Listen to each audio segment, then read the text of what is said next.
Hey guys, I'm Andrew with the Dirty Tank, and today we're going to look at iSpring's 5-stage reverse osmosis water filter.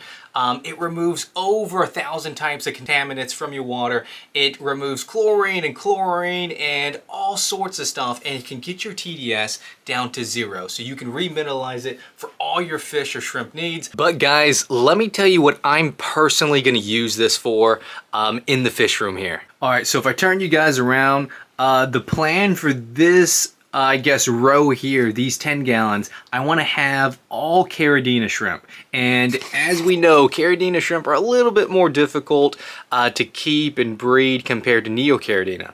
And so I really want to make sure they thrive, especially with my tap water that I have is kind of on the softer side. And so I know I'm going to have to remineralize to get the exact parameters that I want for the Caridina shrimp and even some Sulawesi shrimp that I've been eyeballing. And so having an RO unit that reduces TDS to 0 so that I can remineralize to the exact needs of my shrimp is going to go a long way.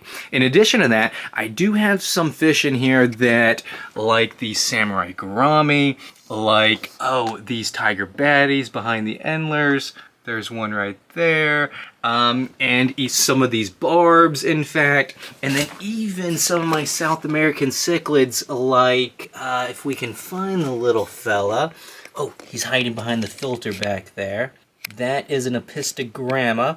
And a lot of these have very specific water parameters, right? And so if I'm able to use this RO filter to remove all the TDS, everything in the water, what will happen is it's going to be fairly soft water, right? Which is going to be perfect for when I need to remineralize to the needs of any fish that I have. And so it just makes having a fish room and adapting to your very specific fish's needs much easier. And so that's the whole reason why I want an RO unit, and I think it's going to do a it is going to be a great enhancement to the fish room because I can just do and have and keep more specialized fish and shrimp just a lot easier because now I'm going to have the tool. So let's go ahead and dive in and see what this thing has. So in today's video, I'm going to do an unboxing of this reverse osmosis filter. So if you ever thought about getting one, I'm going to give you my thoughts about what you're going to get and what you're going to buy inside this box here. The other thing that we'll do is we're going to install it on one of my sinks here so that we can actually use this thing.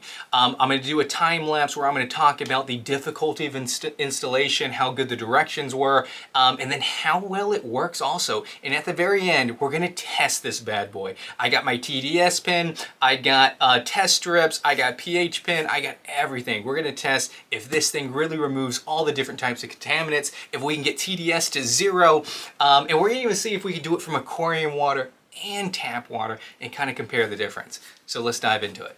All right, let's go ahead and open this bad boy. For those of you who's wondering the exact name, this is iSpring's RCC1DP reverse osmosis filter.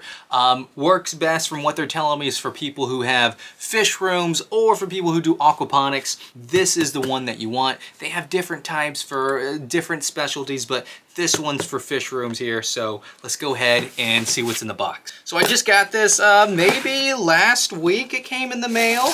iSpring was kind enough to reach out and say that this product may be perfect for the fish room, and they were absolutely right. I really want to get my hands on an RO filter so I can just do more easier with my water parameters. Now the first thing I see is well packaged everything in here. I see a ton of instructions, which we're probably going to need. Let's unbox this guy here. All right, let's see what's in box number 1. Gosh, it feels like Christmas every time I'm unboxing. Oh, these must be the filters here. Oh, so these must be the different filter stages that the water will go through. So it looks like this is a carbon block. It has carbon block on there. Super cool. Let's look at the next one. The next one's a little bit different. This one's a blue. This says GAC filter. Not sure what that stands for yet, but I'm sure we'll find out. Then we have another one. Oh, this one's like a white filter. Interesting.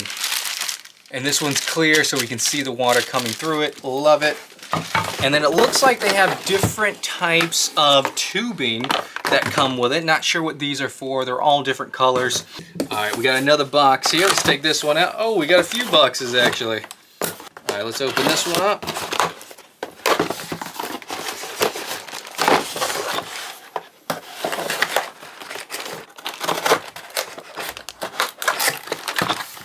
So it looks like we have just some accessory pieces, maybe some nozzles, connector pieces in here, more connection pieces, little molds and things to add structure, valves, and then it looks like, oh, this is the RO element right here. So this is the one doing the bulk of the work potentially. Can't wait to open these. Gonna put this to the side. Now let's see what we have in this one. Woo! Oh, we have even more. Oh, this thing's gonna be heavy.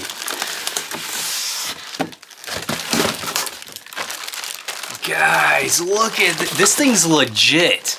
Like, look at the valve here that you have. There's some more filters. We got the pump here. This looks like to be like a docking station that you mount to the wall, and then the individual filters screw down through here. This is looking really professionally built. This looks like a better quality RO filter than I was expecting. This thing is already starting to impress me. Like, this one's no joke. They are not kidding around. Just by looking at this thing, I feel like it's gonna get the job done, but we still have to test it and install it. All right, so that's all that we have. Looks like that's all the boxes. So now let's dive into the instructions. Guys, I'm looking at the instructions, and look, this is how the end setup should look like. But I was just reading this, the different filters in each of its stages, and it's actually pretty interesting. The first stage removes sediment, dust, dirt, sand, silt, or rust, and particles. So that's stage one. Then the second stage is the GAC filter, removes chlorine, taste, odors, cloudiness, and color. Third stage is a carbon block, so provides additional reduction of odors and improves water quality. We knew that one. The fourth stage is the RO membrane. Removes up to 99% of contaminants such as lead, chlorine, fluoride, all of that's in that third stage here, and then a lot of minerals in there as well. Now the fifth stage is deionized. So it looks like it, let me read this, produces filter water with 0 or near 0 TDS. So that's what each of them do. So let's see if we can read through this and build this thing and then get the installation going. All right, so it looks like step one shows we have to connect this attachment here to one of these three options. We can either connect it at the bottom of the sink, which is what I'm gonna do, or we connect it to the top of the faucet or to a hose bib. So you got different options depending on what works for your fish room or aquaponic setup. I'm gonna put it under the sink here, and I'm connected to the cold valve down here. So that means the first thing I'm gonna have to do is shut off that cold water, then undo that line, put in this connector, put it back on, and then feed in the tube that feeds into the RO unit. So let's do that. All right, so let's install this thing. Now, my sink is just right outside my fish room. This is the sink that I'm using. This is kind of how I already do my water changes now. Now, the first thing we're gonna have to do is turn off the cold water. So you're gonna wanna make sure you know which one your cold water is, and then shut it off. You're also gonna wanna make sure you put a bucket down there. There was some dripping, you know, whatever's still in the line is gonna drip out once you unscrew it. So definitely get a bucket, and it will definitely prevent some kind of mess here. Now, once you have it off, you may find out that yours is defective and it won't shut off all the way. That didn't happen here, thankfully, but it happened at another house before. So just take that into account. Hopefully you don't run into that issue. Now, once you do shut it off, just go ahead, release the pressure by turning off the water, or turning on the water. I also turned on the hot water just to make sure it was indeed that I did shut off the cold water. I didn't want to put the wrong put the wrong one in. Now you just need a wrench to unscrew this one so it isn't too complicated at all, and then you can attach it. Now you may look at my faucet like, hey, you know, my lines are a different size than yours. It does have an adapter in here, so my lines are actually a smaller line than traditional that you see nowadays. So but there was an adapter that came with it, so you don't have to buy that can fit multiple different size lines that you have, and you just kind of connect it like so. You want to make sure that you switch that black off piece to the off position before you turn on the water. Otherwise, water is just going to squirt all over the cabinet there. So make sure that black position piece valve is switched to the off piece before you turn the main water line back on. But then that's it. Then you're done here. The next part is to now attach the line that will go from there, that will feed into the RO unit itself. Now at the very beginning there's a little red insert. There's a clip that's in there. You pull that out and then you can just push in your line. It friction fits in, and then you put that clip back in to lock it in place, and that's it. So now you have the water that goes into the RO unit put in. Next, you have to put in this waste water. You do have to drill into your line. Now, the instructions say to drill above the P-trap. So you can see I'm above the P-trap here. And so you want to put it somewhere up there. It looks like it really is up to you based on how this is going to fit and how big your cabinet space is, all of that. But as long as it's above the P-trap to reduce the amount of microorganism growth is what it was saying. But up here is fine. If you look, that's what your hole is going to look like. You're going to want to use a 1/4 inch drill bit. And then it comes with this adhesive, and you just stick it over the hole. And then the clamp piece here, it comes in 2 parts, will clamp around that to hold the line in. You do want to cut the end of the line at a 45-degree angle. That's what the instruction says. So I'm following the instructions here. And this really just friction fits inside this one as well. You are going to have to use some effort, which is good because it's going to make sure it is tight there. And then after that, it just kind of holds in place, and you can grab the other end and drill it in or screw it in.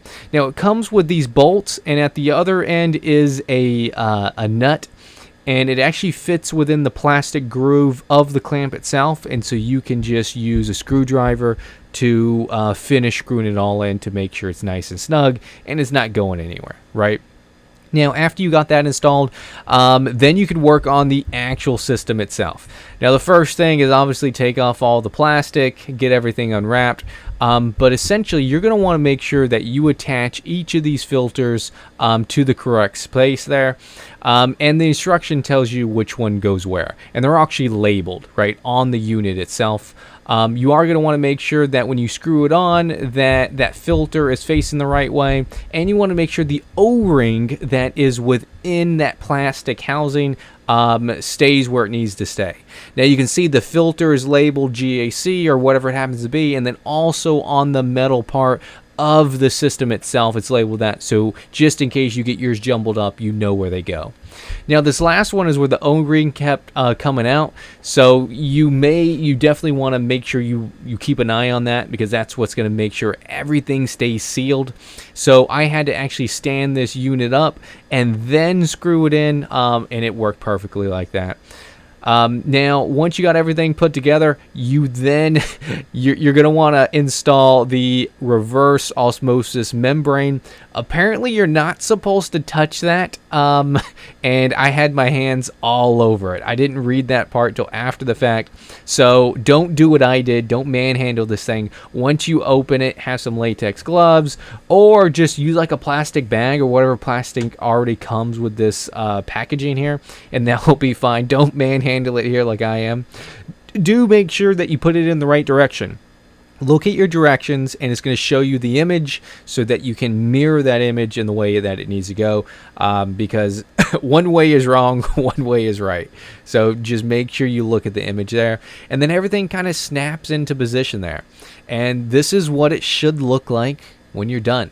And we're going to install some of those lines into these areas here.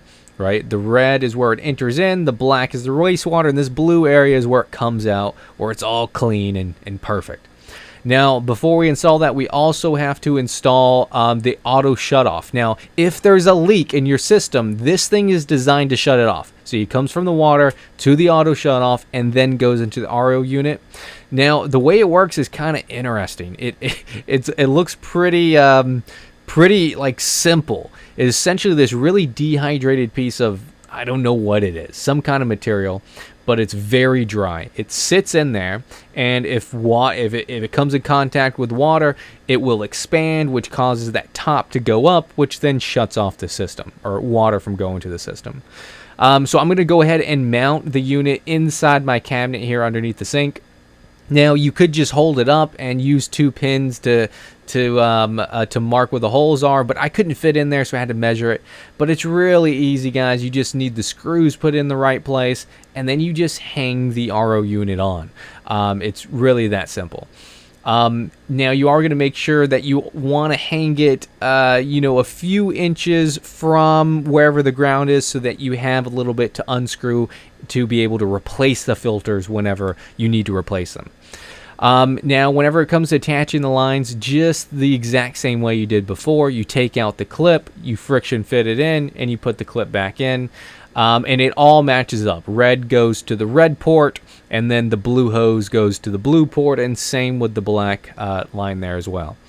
Now, you are going to want to make sure that they are nice and snug. As far as how far you push them in, about 1/2 inch is what it shows. Now, when it comes time to put in the auto shut off here, that red line, right, it is labeled, so you're not going to be able to forget it, but on the thing itself, it shows in and it shows out. So the water coming in, that line needs to go in the in, and the water going out to the RO unit is the one where it needs to go into the out section. Now, it comes with this adhesive, but look, it already came undone, so you can screw it in as well. It has these little notches on the side where if you need to screw it in like I did, you can. But if the adhesive strip that comes with it works, then it works great. Now, the next step, since everything's installed, we're essentially done here. You do have to plug it in. I didn't show that part. But now you're going to want to flush the system.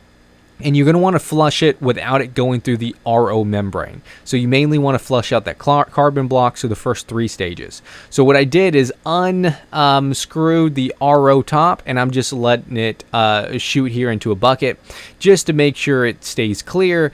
And really, it started off clear right away. But then after that, you are able to screw it back on and then connect the blue hose. Now, the blue hose is clean, pure, ultra pure water that you're able to refill your fish tanks or aquaponics or whatever you're using it for.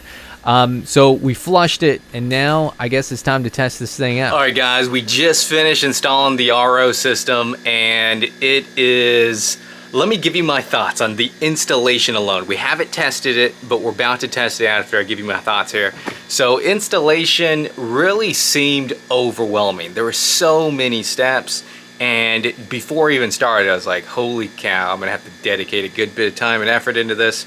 And so it just seemed overwhelming. Now, as I was going through it, it was actually really easy to do, right? I didn't think I would have to drill into one of the drain pipes so that it can drain its own wastewater. I wasn't expecting that. I didn't think I would need to drill anything into the side of the walls or connect anything to the plumbing. But when you think about it, that actually makes sense. That's what it's designed to do, to filter your water from the water source, right? And so it all kind of makes sense. It seemed like a lot of steps, but honestly, guys, it was pretty easy to do. Once you bite the bullet and say, all right, it seems overwhelming, seems like a lot of steps, let's just do it. It was actually fairly easy. You saw me complete that in a fairly easy fashion. I was gonna time myself to see how long it took, but I did excuse me. But I did half of it before I went and took my family out to dinner. So half of it was done yesterday, the other half was done this morning. If I were to estimate, it probably only took me an hour to do everything, right? And that's with filming and moving over and making sure I got the steps down for you guys to see. I could probably have knocked it out in like 45 minutes if I did it without filming on my own. So it's not that difficult. You do need a few tools. You're gonna have to make sure you have those things. But outside of that, It just looks like a lot of steps, and it's actually fairly easy to install. So without further ado, we are going to test the TDS of some of these aquarium, or actually the tap water itself. Then we're gonna run it through the RO system and see exactly if it reduces the TDS of the water, and we're gonna get those measurements now. All right, here's the mess we have going on of all the tools I have everywhere. I'm gonna have to clean that up, but I wanted to get some regular tap water in so we can test it. And then we're gonna run it through this guy and compare. So I got 1 cup of the tap water in the blue Bucky's cup. Gonna put it here. Let me find a cup for the tap water output. All right, decided I'm gonna use a specimen container for the RO output. So let's get everything set up so you guys can see. The first thing we're gonna do is switch that on. Water's flowing through. Then we will, it's gonna come out of here, and we're just gonna fill up a little bit. Now water's coming out. The water does look really clear, to be honest. Like, this is looking like some clear water. I'm gonna fill it up about a few inches so that the pin can read. Yeah, not too bad. Comes out at a decent speed. Definitely slower than the tap water speed, but that's expected. It's going through 5 stages of filtration and then coming out of a tiny pipe. Alright, that's probably good enough. Shut it off. Alright, I have my TDS pin handy right here. We can see this is the a TDS meter. So I'm going to turn it on. I'm going to change it to the mode for TDS and parts per million. Alright, so first we're going to test the tap water. You can see TDS is reading at 0 right now. Now let's plug it in. TDS of tap water is 68. I don't know if you guys can see that. Let me show you guys. Oh, I'm gonna have to press the hold button. Hold on, let me put it in there. And then hold. Alright, now it's holding 68. If I can show you for proof. 68 parts per million. Alright, let's unhold it. Back to 0. Shake it off a good bit.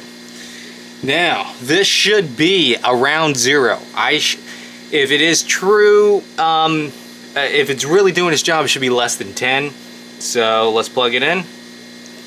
And let's press the hold button. Oh, TDS is at 1, guys. This is like as pure as you can get it. This is ultra pure water.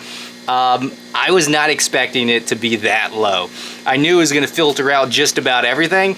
But I was thinking it was going to have to be like 5, 6 parts per million. This is at 1, guys. It's really doing its job. I'm actually kind of impressed with this reading. But let's see what it does to pH and all those other things. So I'm going to put a pH pin in here as well. So let me grab that. Alright, so here we have our pH pin. We're going to go ahead and plug it in now. It's taking a little bit to load, so we're just going to wait. Alright, it doesn't have the hold function on here, so I can't pull it out. But it's at 9.5, the pH of tap water here. So we're going to shake this off, clean it out in some other water real quick. And now we're going to test this one here.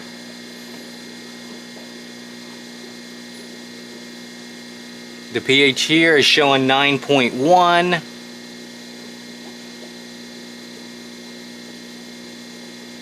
9.05.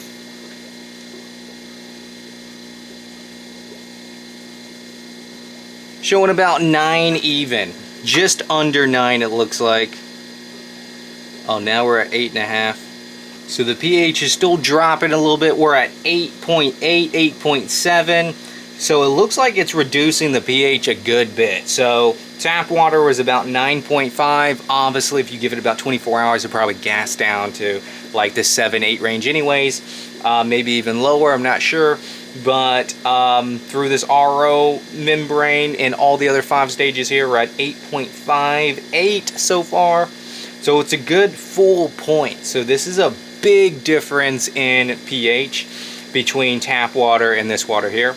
Now, is that a big deal? Absolutely not, right? I've done plenty of water changes. There's much more significant pH change in that. But it is something you're going to have to take into account, right? You're going to want to make sure you slowly acclimate this water into wherever it's going. And now if they're used to the RO and then you remineralize that water, then they're used to all the water parameters for it anyways. So this is more going to be the initial start off that you have from changing from tap water to RO water.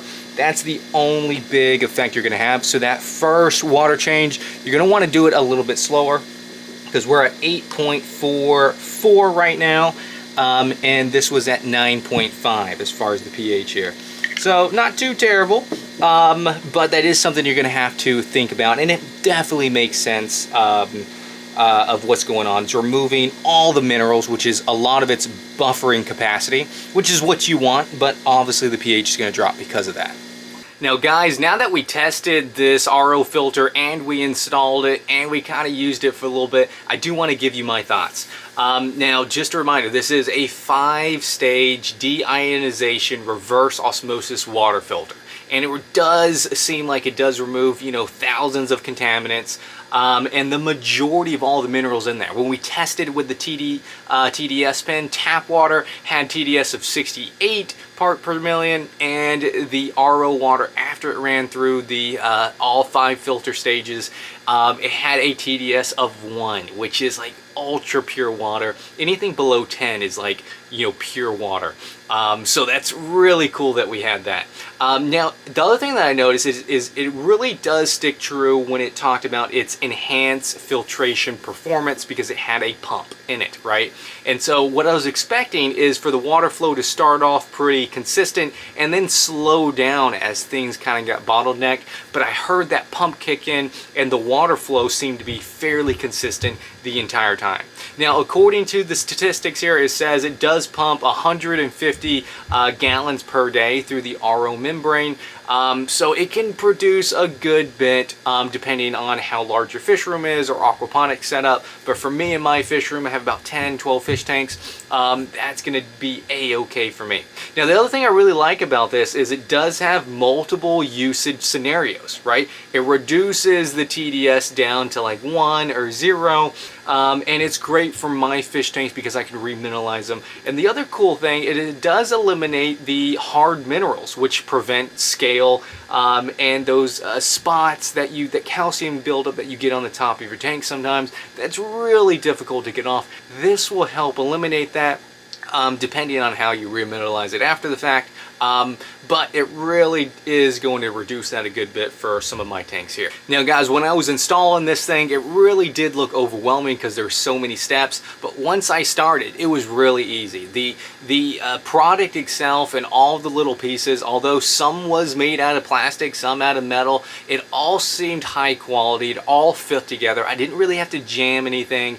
Nothing broke, right? Everything seemed to be well put together. And the steps, although there was a good bit of them, it was actually fairly simple to put together, right? If you do get lost, you can rewatch my video, or you can rewatch a ton of other videos that dive into how to install this specific product. But so far, from my initial thoughts to the installation process to the test results, I am thoroughly impressed with this iSpring's reverse osmosis filter. It really is getting the job done, and it really is like a legit piece of equipment that I think is a great upgrade to the fish room here. So guys, if you guys are interested in RO filter for your fish room, maybe you're breeding special type of shrimp, or maybe certain types of fish that you want to make sure spawn, or you just want to make sure you know exactly what your water is at any given time, this RO filter is definitely going to help you get that job done. If you guys are interested in purchasing this, you can click on the link in the description. It'll take you right there to learn more information if you guys do wish to purchase it. But guys, that's going to wrap up today's video. If you have this filter or another RO filter, let me know in the comments below. We'd love to hear your thoughts and how you use it. But guys, I'll catch you next time. See ya.